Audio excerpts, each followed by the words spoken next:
வணக்கம் மாணவ செல்வங்களே. தரம் 11 மாணவர்களுக்கு இனிய வணக்கம். கணித பாடத்தில் தரம் 11 மாணவர்களுடைய பயிற்சி வினாக்களை நாங்கள் இப்போ பார்த்து கொண்டு இருக்கிறோம்.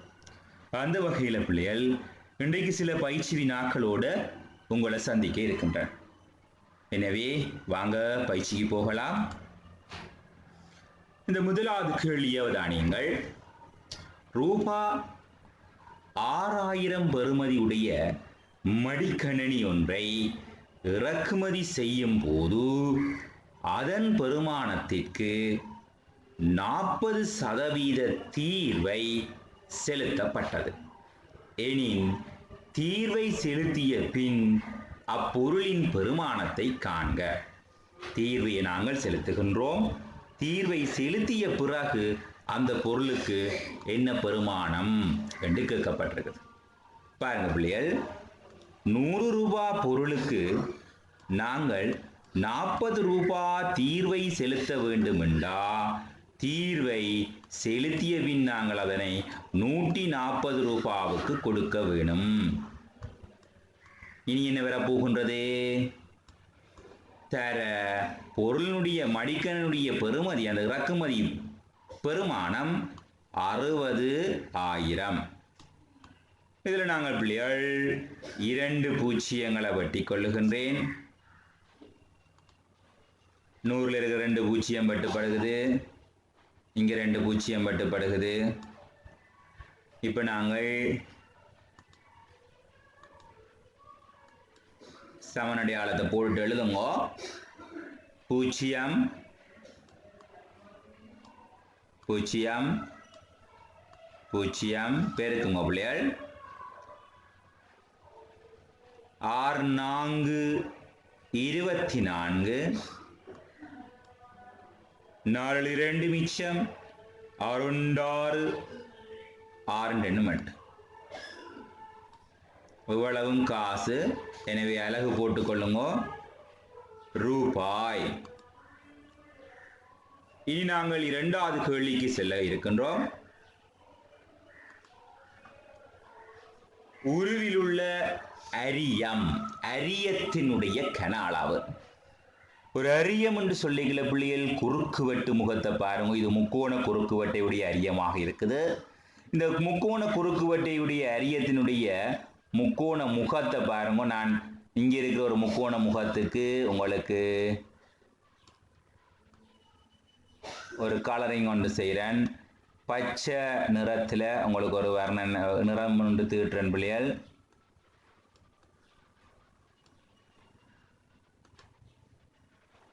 இது குறுக்குவெட்டு என்று சொல்லுவோம் பிள்ளைகள்.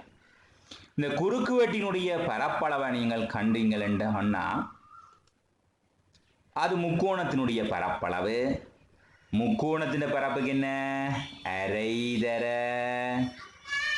அடி 10 தர செங்குத்துயரம் 3.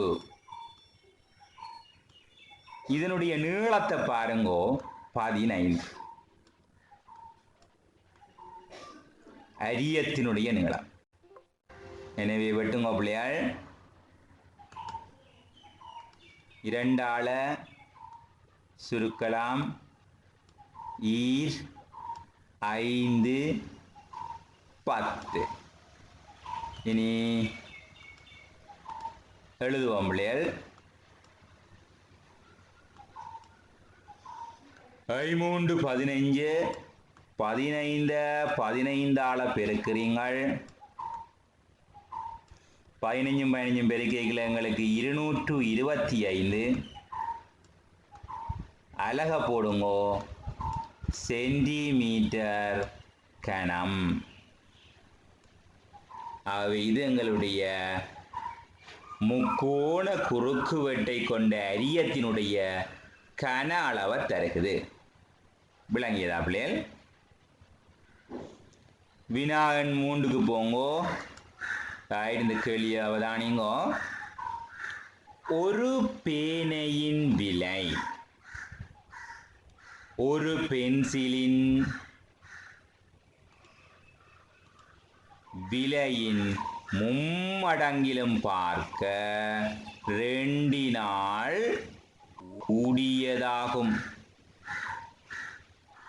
3 பென்சில்களையும் 4 பேனைகளையும் வாங்குவதற்கு ரூபாய் 98 செலவிடப்படுகின்றது.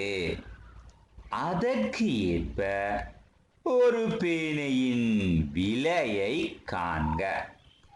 கேள்வி விளங்கியதா? ரைட், விடைக்கு வாங்கோ. ஒரு பேனையின் விலை, ஒரு பேனையினுடைய விலை ஒரு பென்சிலின் விலை, ஒரு பென்சிலின் விலையிலும் பார்க்க, ஒரு பென்சில் ஒன்றுண்ட விலை இருக்குங்களா, ஒரு பென்சிலின் விலையிலையும் பார்க்க என்னது மும்மடங்கிலும், ஒரு பென்சிலின் விலையின் 3 மடங்கிலும் என்ன செய்யுது பார்க்க 2 கூடியதாகும். 3 மடங்கிலும் பார்க்க 2 கூடியது. அப்போ ஒரு பேனையின் விலை ஒரு பென்சிலின் விலையின் மும்மடங்கிலும் பார்க்க 2 கூடியது. 3 பென்சில்களையும் நாங்கள் 4 பேனைகளையும் வாங்குவதற்கு, இப்போ நாங்கள் பேனையின் பென்சிலின் விலையை ஒரு ஆங்கில எழுத்து XYZ என்று வச்சு எக்ஸையும் பையையும் வச்சுக்கொண்டு கூட நாங்கள் இந்த கேள்வியை அணுகலாம் பிள்ளைகள். ஸோ அது எங்களுக்கு ஈஸியாக இருக்கும். ஒரு பேனையின் விலையை ஆங்கில எழுத்து X என்று எடுத்துக்கொள்கின்றோம். ஒரு பென்சிலினுடைய விலையை ஆங்கில எழுத்து Y என்று எடுத்துக்கொள்கின்றோம். அப்போ ஒரு பேனை என்று சொல்லும் பொழுது X என்பது 3 பென்சில்களின் விலை, பென்சிலின் விலையின் மும்மடங்கிலும் பார்க்க 2 கூடியது. இப்போ எங்களுக்கு கிடைத்தது ஒரு சமன்பாடு. 2 தெரியாக்கணியம் இருக்குது, ஒன்று X Y. அடுத்த வசனத்தை பாருங்க. 3 பென்சில்களையும், இப்போ 3 பென்சில்களையும் என்றா 3 பென்சிலுக்கு நாங்கள் Y என்று எடுத்திருக்கின்றோம்.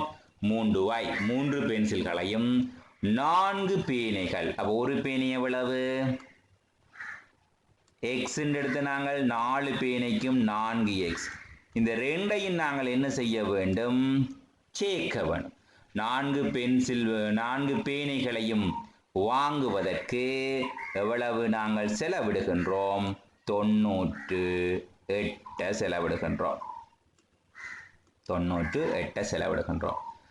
அதற்கு ஏற்ப ஒரு பேனையின் விலையை காண்க. பேனை என்று சொன்னால் X-ஐ நாங்கள் கண்டுபிடிக்க வேண்டும். யாரை கண்டுபிடிக்க வேணும்? X-ஐ கண்டுபிடிக்க வேணும். இப்போ இந்த சமன்பாட்டை அவதானியுங்கோ.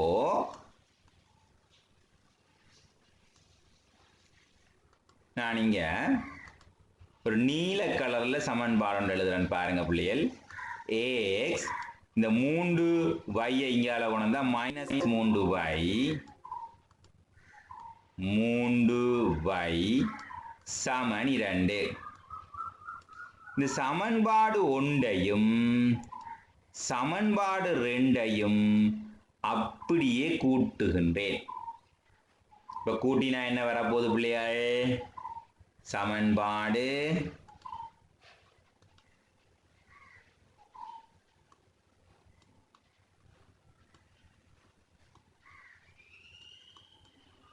கூட்டி எழுதுவோம். எங்களுக்கு எந்த கணியம் நீக்கப்படுதுன்றது அவதானியங்கோ.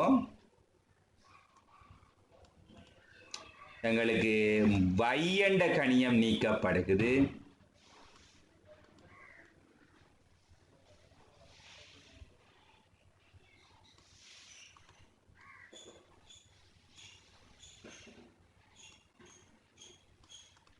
ஆகவே 1/2 என்று எழுதுகின்றேன். அவதானியங்கோ. சமன்பாடுகளை கடகடண்டு பிள்ளைகள் கூட்டி எழுதுங்கோ. எக்ஸும் 4Xும் சேர்ந்தா என்ன பிள்ளைகள்? இடது பக்கத்தோட கூட்டுங்கோ. இடப்பக்கம் 5x. 2ஓட 98 கூட்டுங்கோடா. அப்படி 100. ஆகவே எக்ஸினுடைய பெருமன் எவ்வளவு வருகிறது? 20. எக்ஸ் தானே நாங்கள் ஒரு பேனையின் விலையை எடுத்துக்கொண்டு நாங்கள். எனவே வையை நாங்கள் காணவே தேவையில்லை. உடனடியாக நாங்கள் எக்ஸோடைய கணக்கை நிறைவுக்கு கொண்டு வரலாம். ஒரு பேனையினுடைய விலை 20 ரூபாய்.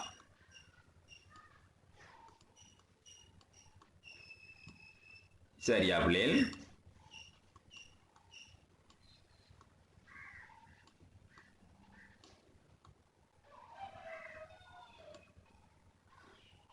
நான்காவது கேள்விக்கு வருகிறோம்.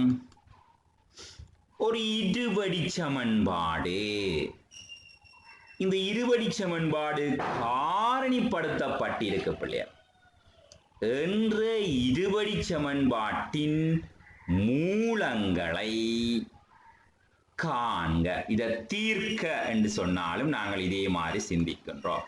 அப்ப நாங்கள் இதுல முதலாவது 9 மைனஸ் x சமன் 0 அல்லது 2x ஆக 5 சமன் 0. அப்ப முதலாவது 2 காரணிகளுடைய பெருக்கம் 0 வருகிறது. ஒன்றில் இவர் 0 இல்லாட்டி அவர் 0 என்று எழுதுவார். எனவே இங்க பாருங்க 9 சய x 0 என்றா 9 சமன் x. இந்த மறை x சமன்பாட்டுக்கு அங்கால கொண்டு வாரேன். ஆகவே தீர்வு x என்ற 9. அடுத்ததா பாருங்க இந்த சக 5 சமனுக்கு அங்கால போகுது. போகேக்கலாது மறை 5 என்று வருகிறது. இனி 2ஆல வகுத்து கொள்ளுங்க பிள்ளைகள். டிவைட் பண்ணுங்க. எக்ஸினுடைய பருமன் மறை 5 2ஆல வகுத்தா 2.5 2.5 மைனஸ் 2.5. ஸோ இந்த கேள்வியினுடைய விடைகள் உங்களுக்கு சரியாக இருக்கும் என்று நினைக்கிறோம் பிள்ளைகள்.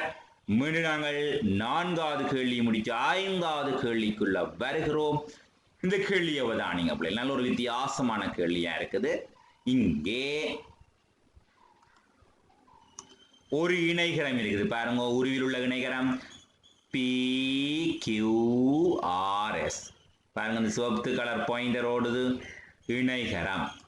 இணைகரத்தின் பரப்பளவு இங்கால முக்கோணிய பாருங்கோ PQT பரப்பளவு. இந்த இணைகரத்துக்கு முக்கோணிக்கும் ஒரு உண்மையை பாருங்கோ. PQ என்பது ஒரே அடி. ஒரே இரு சமாந்தர கோடுகள் ஆறு PQம் QRம். அப்ப ஒரே அடியிலும் ஒரே இரு சமாந்தர நேர்கோடுகளுக்கும் இடையில் உள்ள இணைகரத்தின் பரப்பளவு முக்கோணின் பரப்பளவின் டபுள். இல்லாட்டி முக்கோணின் பரப்பளவு இணைகரத்தின் பரப்பின் அரைவாசி. இப்ப கேள்விக்கு வாரேன் விடைக்கு. முக்கோணின் பரப்பளவு 80 அரைவாசி என்ன பிள்ளைகள்? 40. அலக போட்டுக் கொள்ளுங்கோ. சென்டிமீட்டர் வர்க்கம். சரிதானே? இனி நாங்கள் வினா எண் 6க்கு செல்லுகின்றோம். 6வது கேள்வி சுருக்கல் சின்ன கேள்வி உண்டு. 2 சாய மறை அடையாளமா 2 சாய அடையாளம் எங்களுக்கு 1.04. இந்த தசமத்தில் வார சில கூட்டல்களை சுருக்கல்களை செய்யும் போது கொஞ்சம் அவதானமா இருங்க பிள்ளையாள். இதுல பாருங்க. இப்ப 2ல இருந்து என்ன செய்ய வேணும்? 2 ஒரு முழுவன் 1.04 கழிக்க வேணும். தசம புள்ளிக்கு நேர தசம புள்ளியை எடுதுங்கோ. 2.00 ஆகவே கழிச்சிங்களாக இருந்தா உங்களுக்கு வரப்போகுது. கடன் எடுத்து கழிங்க என்ன பிள்ளைகள்? இங்கே எடுங்கோ 10 6 இதில் 9 முன்னுக்கு இல்லை 0. இப்போ மேலே தொகுதி எண் சுருக்கைகள் எங்களுக்கு வார விட 0.96.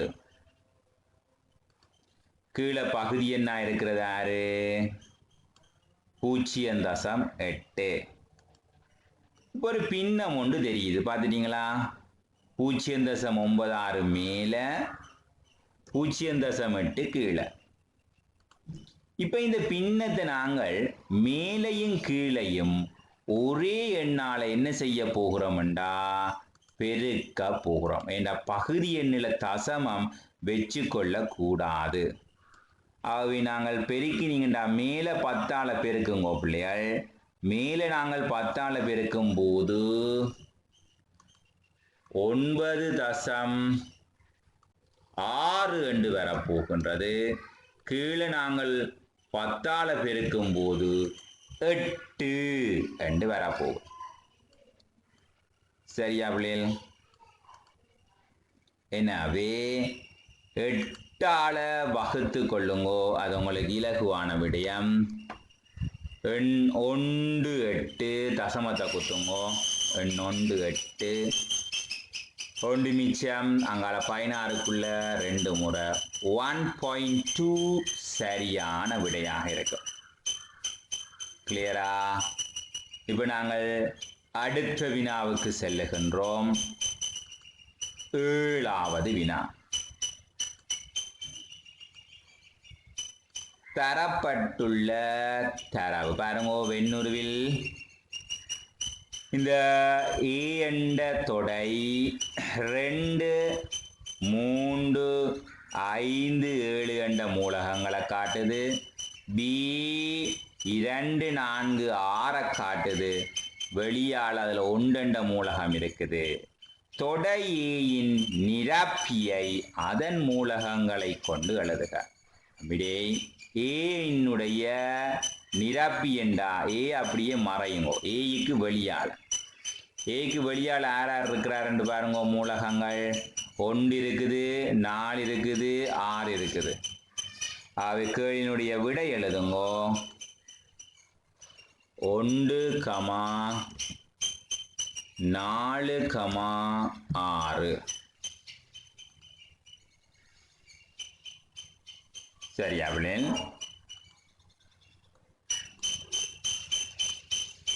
இனி அடுத்த கேள்விக்கு வருகின்றோம். நம்பர் ஆஃப் பி என்றா என்ன பிள்ளைகள்? பி தொடை பியினுடைய மூலகங்களின் எண்ணிக்கை. இப்போ தொடை பியினுடைய மூலகங்களுடைய எண்ணிக்கை என்று நாங்கள் சொல்லும் போது எங்களுக்கு பியில் இருக்கிறவர்களை எண்ணிக்கொள்ளுங்கள். 2 இருக்கின்றார், 6 இருக்கின்றார், 4 3 பேர் மொத்தமாக இருக்கிறோம்.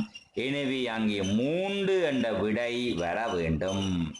அப்ப நம்பர் ஆஃப் பி எவ்வளவு? 3. சரியா பிள்ளையா? நாங்கள் இந்த வெண்வெறி பட கேள்வியை முடித்து கொண்டோம். இனி நாங்கள் அடுத்த கேள்விக்கு செல்ல போகின்றோம்.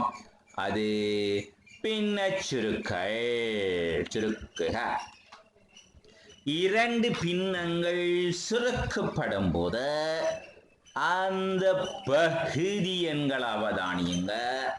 இங்க ஏசாக 1 என்ற ஒரு பகுதி எண் இருக்கு. இங்க ஏசாக 1 என்ற பகுதி எண். இந்த பகுதி எண் சமன் இல்லாமல் இருந்தா எங்களுக்கு மேலதிக ஒரு வேலை இருக்கு. என்னடா தம்பி? போமாசி எழுத்து சமப்படுத்துற வேலை. பட் இங்க அப்படி பிரச்சனை இல்லையடாப்பா. கீழே பகுதி எண் சமனாகவே இருக்குது. அவை என்ன பகுதி எண்? a+1 என்று இருக்குது. அது மிக அழகா இருக்கு. இப்போ பகுதி எண் அப்படியே போடுங்கோ. அடுத்து என்ன செய்ய போறீங்க? மேலே தொகுதி எண் போட போறீங்க. இந்த தொகுதி எண் போடும் பொழுது கவனியுங்கோ, எங்களுக்கு இங்கே மேலே எக்ஸ் வர்க்கம் இருக்கின்றார், ஏ வர்க்கம் இருக்கின்றார். அந்த ஏ வர்க்கத்தில் இருந்து என்ன செய்ய வேண்டும் என்று சொன்னால் 1 கழிபடுது. அப்போ -1 வரப்போகுது. 1 கழிபடுகிறது. அப்ப இந்த தொகுதி என்ன பாருங்க. இனி பிள்ளையாள் தொகுதி எண்ணில எங்கள்கிட்ட இருக்கின்ற ஏ வர்க்கம் சய பி வர்க்கத்தை பார்க்கும் பொழுது அதை நாங்கள் காரணிப்படுத்தலாம். அதை நாங்கள் என்ன செய்யலாம் பிள்ளையாள்? காரணிப்படுத்தலாம். ஏ வர்க்கம் சய பி ஒன்று என்று சொன்னா அது ஒன்றினுடைய வர்க்கம் தானே. ஏ வர்க்கம் சய ஒன்றினுடைய வர்க்கம். அப்ப முதலாவது காரணி போடுங்கோ. ஏ +1 என்பது ஒரு காரணி. அடுத்த காரணியை போடுங்கோ. ஏ -1 என்பது அடுத்த காரணி. ஆகவே எங்களுக்கு இங்கே 2 காரணிகள் கிடைக்கப்பெறுகிறது. சரியா? கீழ பகுதி எண்ணில ஏ +1 இருக்கின்றார். இந்த ஏ +1 என்ற கோவை மேலே இருக்கிற கோவையோட நீக்கப்பட்டால் அது கேன்சல் இல்லா தம்பி. பாருங்கோ, ஒரு orange கலர்ல ரெண்டும் ஒரே ஆக்கள் வெட்டி காட்டுறேன். ஸோ மிச்சத்தை இருக்கிற காரணி எழுதுங்கோ. ஏ என்ன கோவை மிச்சம்? -1. ஏ -1. இப்போ கேள்வியினுடைய விடையும் என்ன பிள்ளையால்? இந்த ஏ -1 இருக்க போகுது. பகுதி எண்கள் சமன், தொகுதியை கழிச்சம், காரணிப்படுத்தினம், A+1 என்ற கோவையை வெட்டினம், ஆன்சரை எழுதினோம். 8 கேள்விகள் நிறைவுக்கு வருது பிள்ளைகள். எடுங்கோ அடுத்த பக்கம். 9வது கேள்வி. இந்த A+B முழுவதின் A+B வந்து 5க்கு சமன், AB 3க்கு சமன்டா ஏக்கணம் சக வீக்கணத்தினுடைய பெருமானத்தை காண போகின்றோம். முதல்ல நாங்கள் A+B எழுதுங்கோ. A+B எழுதுங்கோ. இந்த A+B என்பது என்னத்துக்கு சமன் என்றா 5க்கு சமன் இல்லே. என்னத்துக்கு சமன்? 5க்கு சமன் இல்லே. இருபுறமும் என்ன செய்ய போகின்றோம்? நாங்கள் இப்ப கனப்படுத்த போறோம். இருபுறமும் கனப்படுத்த போறோம். இந்த இருபுறமும் கனப்படுத்துறதுனால எங்களுக்கு என்ன கிடைக்கும் என்று சொன்னா, எங்களுக்கு ஏக்கணம் வீக்கணம் என்றவர் வரப்போறார். முதலாம் தவணையில படிச்ச பாடத்துல ஒன்று பிள்ளையாள், இந்த ஏசகபி முழுவதின் கணத்தின் விரிவு என்னன்னு ஒருக்கா சிந்தியுங்க. அதுல முதலாவது வரப்போகின்றார் ஏ இந்த கணம். அடுத்தது சக அடையாளம் 3 ஏக்கு வர்க்கம் பி என்றவர் வரப்போகிறார். சக மறுபடியும் 3 ஏ பிக்கு தான் என்ன வரப்போறாருண்டா வர்க்கம் வரப்போகின்றார். அடுத்தது சக பிக்கு கணம் வரப்போகிறார். ரைட். இனி நாங்கள் 15 கணம் எவ்வளவுண்டா 125. எக்கணம் சக 3 ஏ வர்க்கம் பி சக 3 ஏபி வர்க்கம் சக பி கணம். இப்ப பாருங்க பிள்ளைகள், இந்த சமன்பாட்டுல ஏ கணத்தையும் பி கணத்தையும் வச்சுக்கொள்ளுங்க. வச்சுட்டு இந்த நடுவில் இருக்கிற 2 உறுப்புலையும் பாருங்க. இங்க பாருங்க, இந்த பாயிண்டர் காட்டுறேன். 3a வர்க்கம் b 3ab வர்க்கம். இந்த 2 பேர்லையும் நாங்கள் 6 தூக்கலாம். ஐ மீன் பொது காரணி எடுக்கலாம் என்று கவனியுங்கோ. யோசிச்சிட்டீங்களா? 3 எடுக்கலாம், a எடுக்கலாம், பி எடுக்கலாம். எடுத்தீங்கன்னா உங்களுக்கு பிராக்கெட்டுக்குள்ள என்ன வரப்போகுது பிள்ளை? ஏ வரப்போகுது, பிளஸ் அடையாளம். 3 எடுத்துட்டோம், ஏ எடுத்துட்டோம், பி வர்க்கத்தில் ஒரு பி வரப்போகுது. இனி க்ளோஸ் பண்ணுறேன். கடைசியாக பி கணம் என்ற உறுப்பு அப்படியே எழுதுங்க பிள்ளைகள். சமன் என்ன வரப்போகுதுண்டா? 125. ஓகே, இனி பிரதியீட்டுக்கு வருவோம். ஏயினுடைய கணம் அப்படியே இருக்க போகுது பிள்ளைகள்.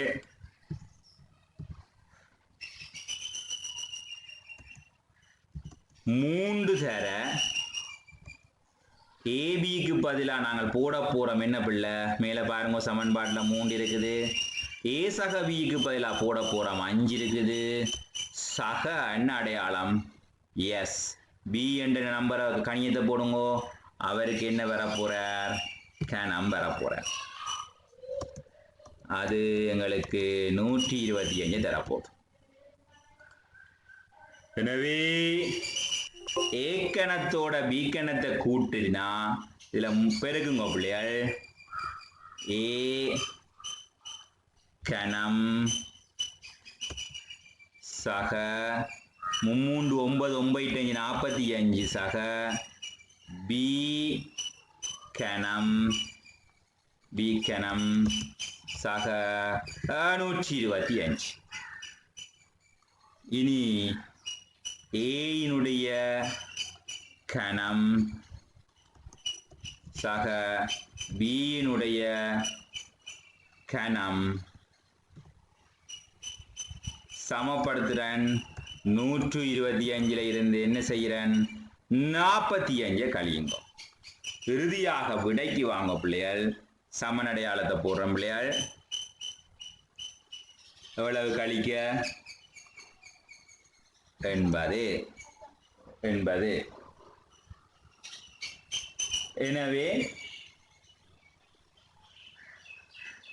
இந்த ஏக்கணம் சக பி கணத்தினுடைய விடையை நாங்கள் இப்ப சரிபார்த்து கொண்டுட்டோம். இனி அடுத்த கேள்விக்குள்ள செல்லுகின்றோம் இல்லையா? 10வது கேள்வி. மின்னோட்டம் செல்லும் போது அதில் தடைகளுக்கு இடையில் உள்ள தொடர்பு, சயின்ஸில் பார்த்த ஒரு சமன்பாடும் கூட, 1/r என்பது 1/r1 + 1/r2 ஆக தரப்பட்டிருக்குது. இங்கு ஆரை எழுவாயாக மாத்தட்டான். இங்கு ஆரை எழுவாயாக மாத்தட்டான். எனவே ஆர் என்ற கணியத்தை பாருங்க. 1/r சமன் 1/r1 சக 1/r2. இனி பாருங்க பிள்ளைகள், இந்த R1 பகுதி என்ன இருக்குது, இங்கால R2 பகுதி என்ன இருக்குது. இந்த ரெண்டையும் நாங்கள் சமப்படுத்தி கொள்ள போகின்றோம். எனவே R1க்கும் R2க்குமான போமாசியாக R1 × R2 எடுக்க வேணும். சரியா பிள்ளைகள்? இனி நாங்கள் R2க்குள்ள R2 முறை R2 × 1 R2 இங்க வந்து தொகுதி என்ன பெருக்குது. அடுத்ததாக R1 இங்க வந்து தொகுதி என்ன பெருக்குது. ஆகவே இறுதியாக தலைகீழாக திருப்புவதனூடாக ஆன்சருக்கு வரப்போகின்றோம். கேள்வி ஆரை எழுவாயாக மாற்றுக. எனவே நாங்கள் ஆரை எழுவாயா மாற்றுகின்றோம். ஆர் சமன் எழுதுங்கோ. ஆர் சமன் இங்க இருக்கிற R1 முன்னுக்கு வருது. R1 × R2 கீழே பகுதி எண்ணுக்கு போடுங்க. கோடை போட்டுட்டு R2 + R1. எனவே பிள்ளைகள் 10 வினாக்கள் நிறைவுக்கு வந்திருக்கின்றது. 11வது கேள்விக்கு வாங்கோ. இங்க பாருங்க பிள்ளைகள், உருவில் A, B பாருங்கோ. புள்ளி A இங்கே இருக்கின்றது. பி இங்கே இருக்கிறது. அப்படியே இந்த ஏக்கமா பியிலிருந்து சமதூரத்தில் அசையும் புள்ளியினுடைய ஒழுக்கினை வரைக. இப்போ கவராயத்தை எடுங்கோ, கவராயத்தின் கூரை கொண்டு ஏயில வையுங்கோ. வைத்து கொண்டு நாங்கள் இப்போ ஒரு வில்லை வரைய போகின்றோம். அந்த வில் வந்து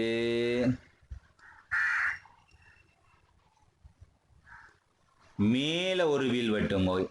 இது இரு புள்ளிகளில் இருந்து சம தூரத்தில் அசையும் புள்ளியின் ஒழுக்கு நாங்கள் செங்குத்திரு சமகூறாக்கி என்று சொல்லுவோம். இந்த செங்குத்திரு சமகூறாக்கிக்கு இன்னும் ஒரு பெயர் இருக்குது. என்ன தம்பி? இரு சமவட்டி செங்குத்து. இங்கேயும் ஒரு வில் வெட்டுங்கோ. அதே மாதிரி இங்கேயும் ஒன்று வெட்டுங்கோ. இரு சமவட்டி செங்குத்து. இனி நாங்கள் என்ன செய்ய போறோம்? Food rule. நேர் விளிம்பு எடுப்போம். நேர் விளிம்பு எடுத்து என்ன செய்யுங்கோ? இணையுங்கோ.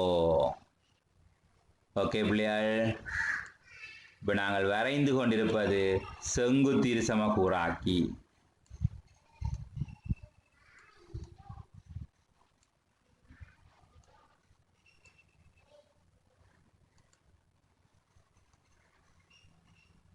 S, okay.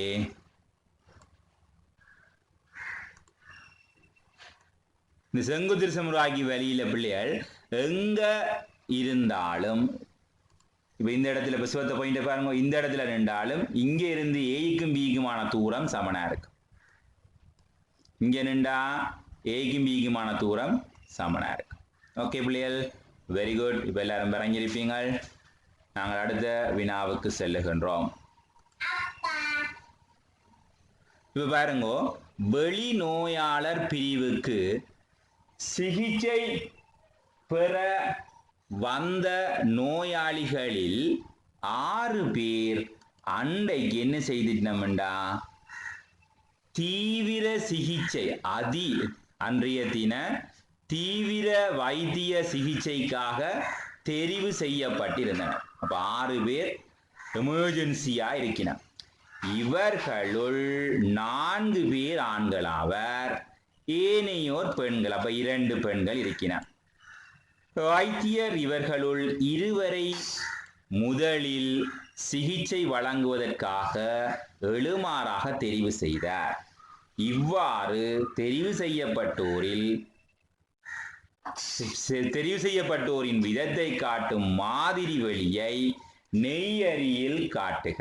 அப்ப போடுங்க பிள்ளைகள், நெய்யறியில கிடையா ஒரு அச்ச போடுங்க.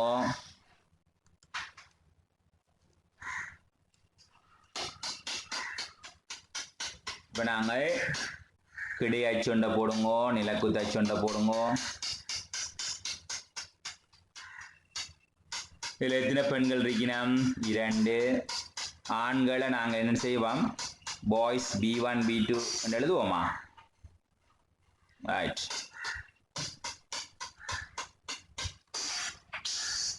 எழுதுங்க.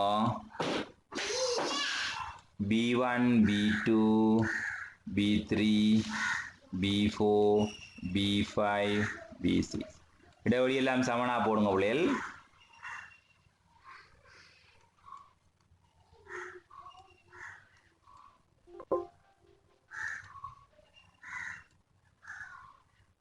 B1 B2 B3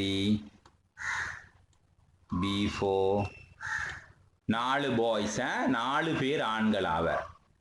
அப்ப கேர்ள்ஸுக்கு G போடுறேன், G1 G2. அதே மாதிரி இங்கேயும் போடுங்க. மாதிரி வழி நெய்யறியில் 6 இடைவெளி போடுங்க. இடைவெளிகளை சமனா போடுங்க பிள்ளைகள்.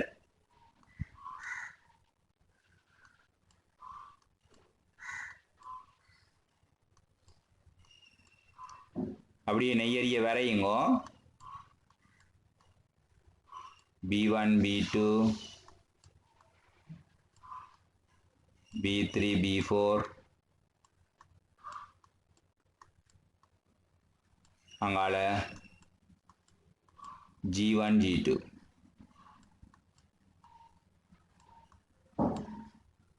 இனி நாங்கள் எழுதுவோம்.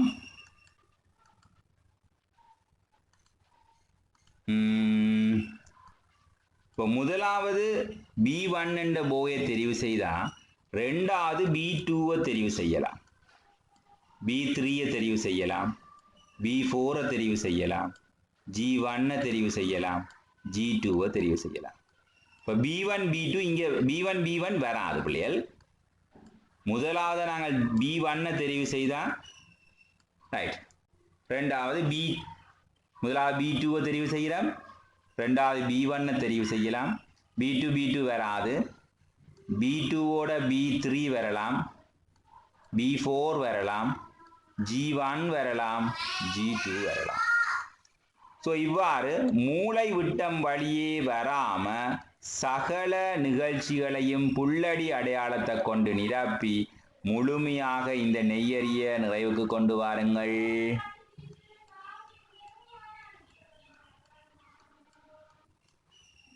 B4 போடாதீங்க, G1 ரைட். G1 எழுதைகளையும் G1 எழுதாதீங்க, மிச்சம் எல்லாத்தையும் எழுதுங்க.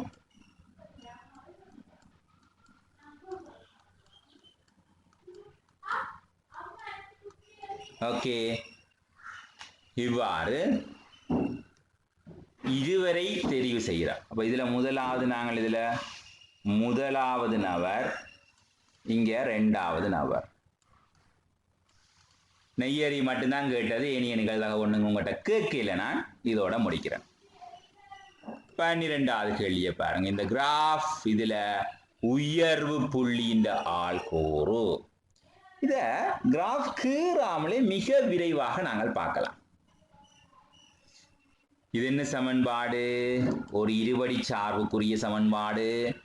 இதுல எக்ஸ் வர்க்கம் என்ற உறுப்பு வருது, அதுக்கு முன்னுக்கு மைனஸ் இருந்தால் அது உயர்வு பெருமானம். உயர்வு பெருமானம் உயர்ந்த புள்ளியா இருக்கிற நம்பர் வந்து பாருங்க y5 இருக்குது. எனவே உயர்ந்த வருமானமா இருக்க போறவர் 5. இதுல சமச்சீரின் சமன்பாடை பாருங்க. நிறைவர்க்க கோவைக்குள்ள இருக்கிற x+6 பாருங்க. இதை நாங்கள் 0க்கு சமப்படுத்தி x சமன் மறை 6 என்ற ஒரு தொடர்பு எடுப்போம். அது சமச்சீரின் சமன்பாடு சொல்லுவோம். மறை 6ல தான் திரும்ப போகுது. எனவே மறை 6, 5 தான் திரும்பல் புள்ளியின் ஆள்கூறு. இதனை உயர்வு புள்ளியின் ஆள்கூறு என்றும் சொல்லலாம். இங்கே பொருத்தமா இருக்கும். ஸோ உங்களுக்கு இருபடி சார்புடைய கேள்வியாக இந்த கேள்வி அமைஞ்சிருக்குது. இப்போ நாங்கள் அடுத்த கேள்விக்கு செல்லுகின்றோம் பிள்ளைகள்.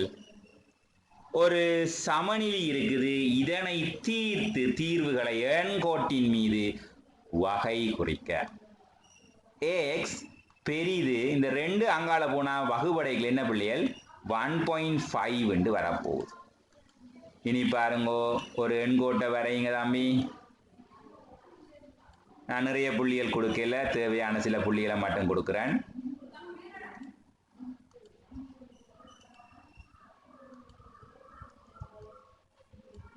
இடைவெளிகள் சமனாக வரைய வேண்டும் எண்கோட்டில்.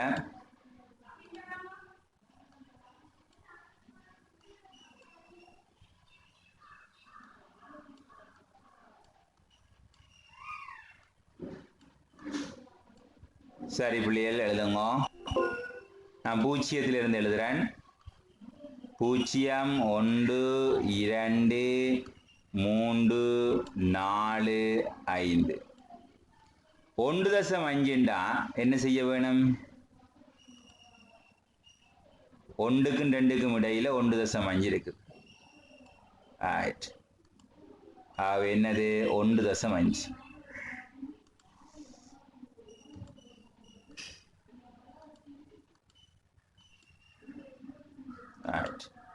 இனி எங்க வர போறோம்? நிறந்துட்டுங்கோ. பெரியதுண்டா வலது பக்கமாக. பெரியதுண்டா இந்த பக்கம் பிள்ளைகள் வலது பக்கமாக. 1.5 இருந்து வலது பக்கமாக நிறந்துட்டுங்க.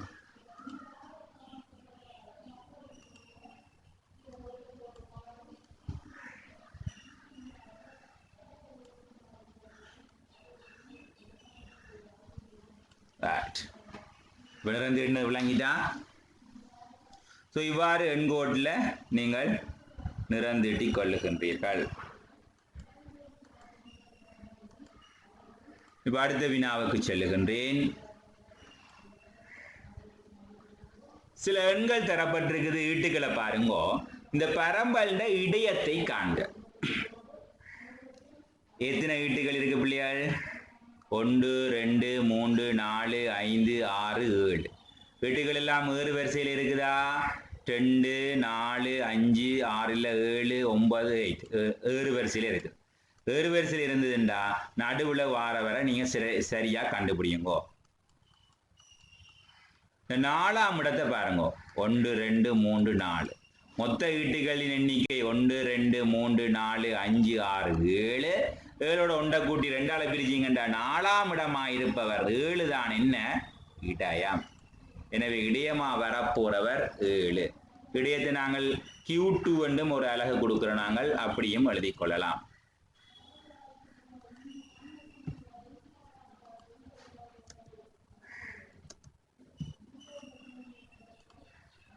ஓகே பிள்ளைகள், இந்த கேள்வி உங்களுக்கு விளங்கியிருக்கும். மீண்டும் அடுத்த கேள்விக்கு செல்லுகின்றேன். ஒரு குறித்த தினத்தில் ஒரு விடுதியில் 20 மாணவர்களுக்கு 7 நாட்களுக்கு போதிய உலர் உணவு உண்டு. அத்தினத்தில் மேலும் 8 மாணவர்கள் விடுதிக்கு புதிதாக அனுமதிக்கப்பட்டனர். சரியா பிள்ளைகள்? இங்க பாருங்க. இப்ப ஒரு குறித்த தினத்துல விடுதியில 20 மாணவர்களுக்கு தேவையான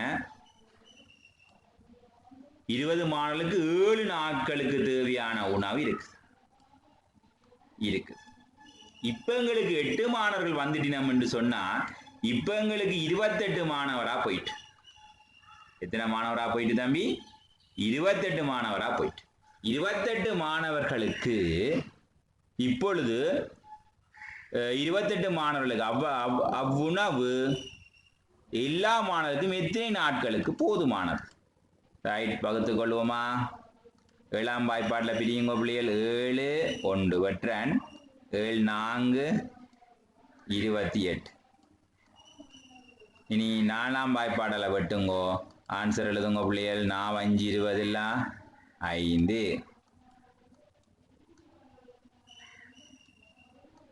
ஓகே, 5 நாட்களுக்கு போதுமானதாகும்.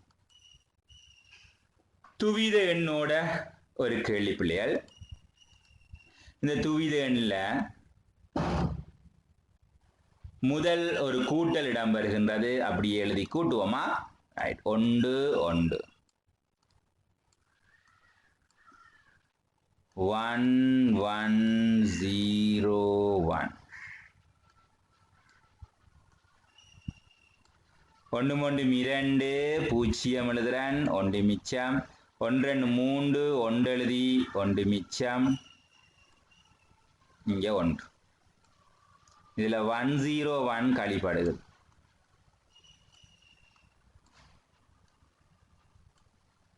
இதை கழியுங்கோ.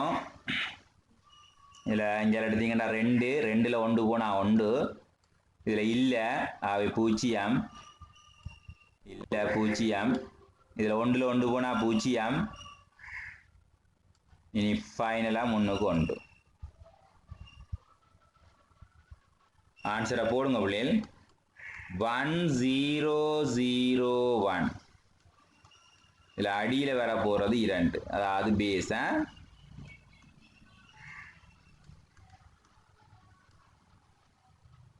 ஓகே பிள்ளைகள், ஒரு ஐங்கோண வடிவம் ஒன்று உருவில் தெரியுதா?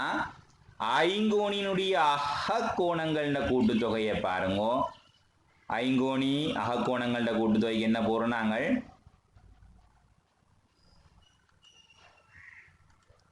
எண்சய 2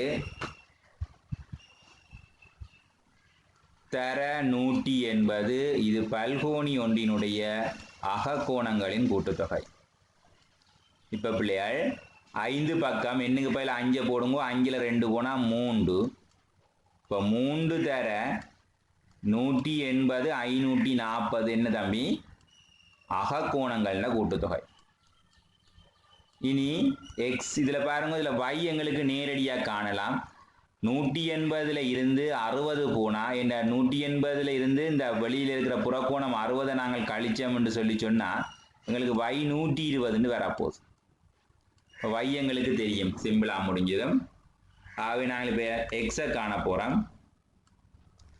y 120 ப்ளஸ் இன்னும் ஒரு y இருக்குது, அதுக்கும் ஒரு 120 ப்ளஸ் அங்கால x இருக்குது, ரெண்டு தடவை x இருக்கு என்ன புரியல. அப்போ எக்ஸ் ப்ளஸ் எக்ஸ் அங்கால 90 பாக இருக்குது. வளத்தையும் சேர்த்தீங்கள் என்று சொன்னால் வரப்போகிறது என்ன பிள்ளைகள்,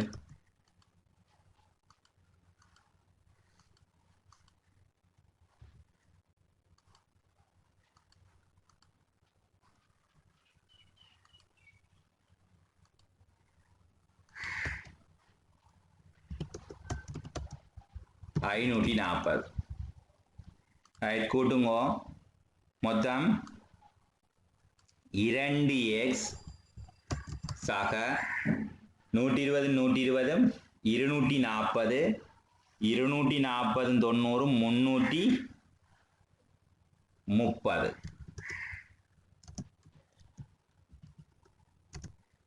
சரியா பிள்ளைகள்? இனி 2x சமன் 330 அங்கால கொண்டே கழியுங்கோ 210. கழிச்சிட்டீங்களா?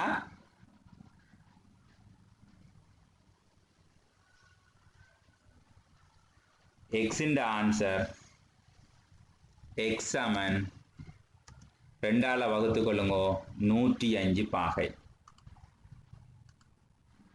ஓகே, எனவே நாங்கள் இங்கே x என்ற அகக்கோணம் ஒன்றினுடைய பருமனை கண்டுபிடிச்சிருக்கிறோம். நல்லது பிள்ளையார். அடுத்தது பாருங்க, ஒரு சமாந்திர கோடு இருக்குது. இங்கே 70 பாகை இதில் இருக்குது. இந்த 70 பாகைக்கு ஒத்த கோணமாக இங்கேயும் என்ன வரும்னா 70 பாகை வரும். கேள்வி LMN. இதில் நான் சுட்டி காட்டுகின்ற ஆரஞ்சு கலரில் பாருங்க ஒரு கோடு போடுறேன். இந்த கோணம் தான் கேட்ட கேள்வி. இது 70 பாகை. கோணம் LMNனுடைய பருமன் எவ்வளவு பிள்ளையாள்? இந்த 70ஓட இதை கூட்டைகள் 110 பாகை வருது. என்ற புறக்கோணம் ஒரு முக்கோணியின் ஒரு பக்கத்தை நீட்ட உருவாகிற புறக்கோணம் அது அகத்தேர் கோணங்கள கூட்டுத்தொகைக்கு சமன். அப்போ 110 இருந்து நாங்கள் என்ன செய்ய போகிறோம்டா 70 கழிக்க போகிறோம். இப்போ 110 70 போங்கோ 40 பாகை என்ற விடைக்கு வருது.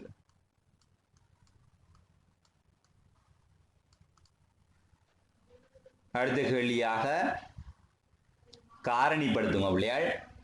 இதில் நாங்கள் பொது காரணி எடுக்க வேண்டும். இது எங்களுக்கு ஓர்டர் இல்லாமல் இருக்குது. நாங்கள் ஓர்டர் பண்ணுறோம் பிள்ளையாள். சமன் அடையாளம் போட்டுட்டு எக்ஸ் வர்க்கம்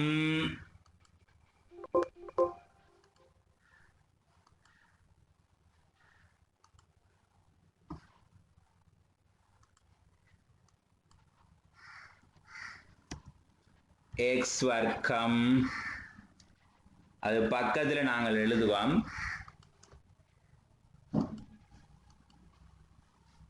கூட்ட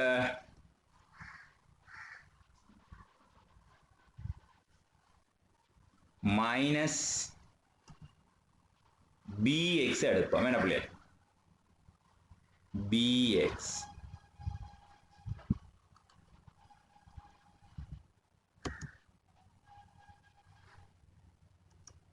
இனி minus 2 AB plus 2 ax.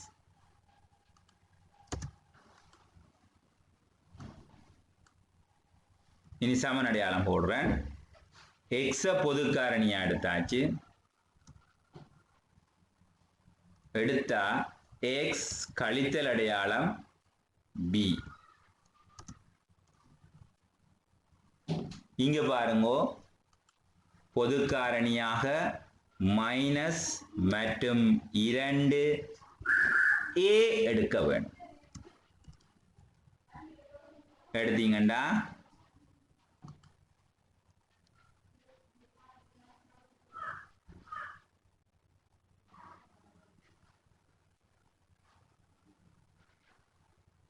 b minus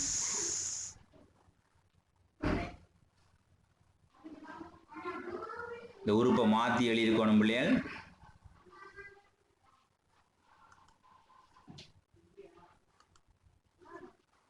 இந்த ஸ்டெப்பை கவனிங்க. எக்ஸ் வர்க்கம் சய 2 ab எழுதுறேன்.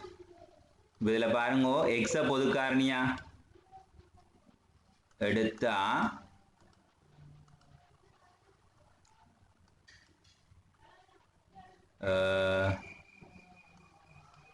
பிளஸ் 2ax எழுதுறேன். ஸ்டெப்ஸை மாத்திரம் பிள்ளைகள் ஒரு சின்ன சேஞ்ச் உண்டு. இதில் எக்ஸை பொது காரணியை அடுத்த என்ன வரப்போகுது? எக்ஸ் பிளஸ் 2a என்று வரப்போகுது. அடுத்த கோவையை பாருங்க.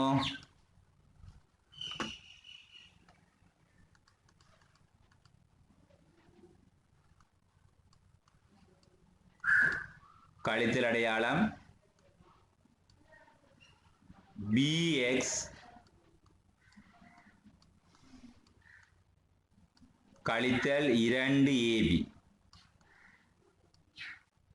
கழித்தல் 2b வெளியே எடுக்கிறேன். b வெளியே எடுத்துட்டோமா? எடுத்தா x கூட்டல் அடையாளம் 2a என்று வருது.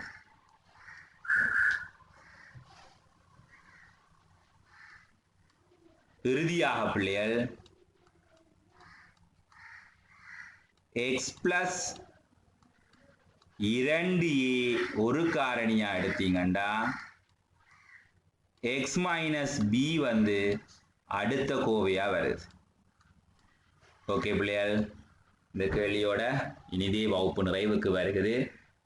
ஸோ இன்றைக்கு படித்ததெல்லாம் நல்ல வடிவாக எல்லாருக்கும் தெரியும்னு நினச்சிக்கொண்டு இந்த கேள்வியை திருப்பி செய்து பாருங்க. வீடியோ இருக்குது, யூடியூப்பில் தேடி பாருங்க. மீண்டும் நாங்கள் இன்னும் ஒரு பாடம் அல்லது பயிற்சிகளுக்குள்ளே செல்ல இருக்கின்றோம். ஸோ எல்லா மாணவர்களுக்கும் நன்றியை கூறிக்கொண்டு இதுடன் விடைபெறுகிறேன் பிள்ளைகள். நன்றி, வணக்கம்.